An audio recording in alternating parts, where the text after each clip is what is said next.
My wife and I are continuing to give prayerful consideration to entering the race for the Republican nomination for president. But I can assure you that if we choose to run, we'll bring that broad conservative agenda that's characterized my life and my career. Welcome back to Red and Blue. That was former Vice President Mike Pence on Red and Blue earlier this month, discussing a possible 2024 bid for the White House. Tonight, he's in the first-in-the-nation primary state of New Hampshire, speaking at a GOP gathering. Now, Pence has yet to officially announce a bid, but if he does jump into the race, he has some work to do. In a new Quinnipiac University poll on preferred GOP candidates, Pence significantly trails behind former President Trump and Florida Governor Ron DeSantis. CBS News reporter Sarah Ewall-Wice joins us now from snowy Keene, New Hampshire, ahead of this event. Sarah, good to see you. You know, usually there's no clearer sign that a politician is gearing up for a presidential bid than when he starts beating a path between Iowa and New Hampshire. So what is on his agenda where you are, and are there any other signs that Mike Pence is finally planning to jump in?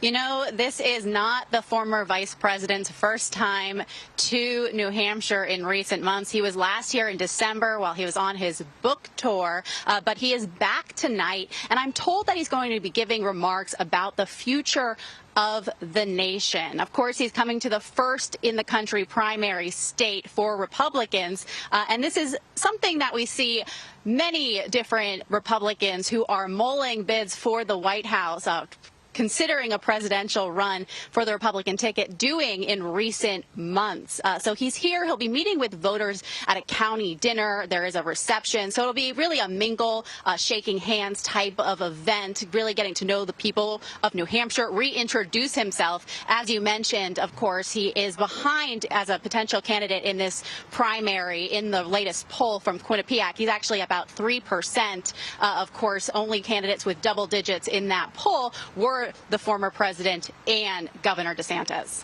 Room for growth, as they say. You know, last weekend at the Gridiron Dinner here in Washington, D.C., this is one of these fancy schmancy dinners, whitetails and all. He probably went the farthest that he has gone yet in criticizing former President Trump's actions on January 6th. He said, quote, "His reckless words endangered my family and everyone at the Capitol that day, and I know that history will hold Donald Trump accountable." Now, there were no cameras at this event, which is probably why he felt comfortable going as far as he did. But if he does feel that way, Sarah, why not go there on the campaign trail as well, especially if he's trying to set himself apart from the former president? You know, it's really interesting, and it'll be interesting to see if he does give similar remarks tonight, where he will be on camera, and he'll also be in front of Republican primary voters. But you have to keep in mind here, if he is considering a bid, President Donald Trump still remains extremely popular in New Hampshire. And let's not forget, he won the New Hampshire primary back in 2016, President Trump, that is. And so this is a state that really does have some pull when it comes to choosing the Republican presidential nominee. And so while the former vice president is now setting himself apart from the former president on January 6th, he really does have to walk a fine line because the former president does still holds so much sway with the primary voters in that party. So I'll be letting you know if he does actually make those comments that are similar to the ones over the weekend here tonight. I hope to catch them on camera if he does. But it'll be something to see as he navigates this, as he considers making this run for the White House. Of course, he's saying he'll make that decision in the spring. And as he does navigate this, another potential opponent that Pence is pushing back on is Florida Governor Ron DeSantis, who had questioned the need for more support of Ukraine. Pence disagreed with that stance in an interview the other day. He didn't make any bones about it, and that's notable, isn't it, that he's getting bolder about setting himself apart from some of the likely candidates?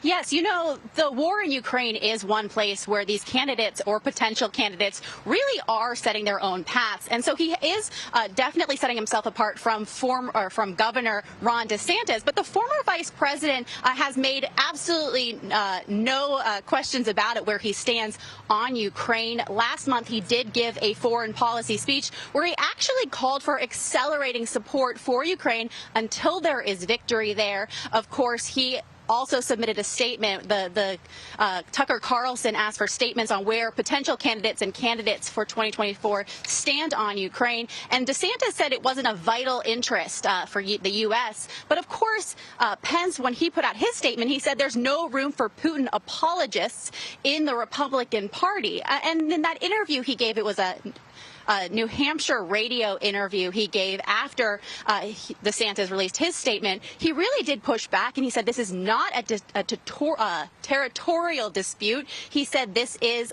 Russia being the aggressor, and made no question about it that he believes the United States needs to support Ukraine in this war. Well, whatever he decides to do, it sounds like he will make that decision soon, because he said in an interview the other day, I think my wife and I will have a very clear sense of our calling by the spring.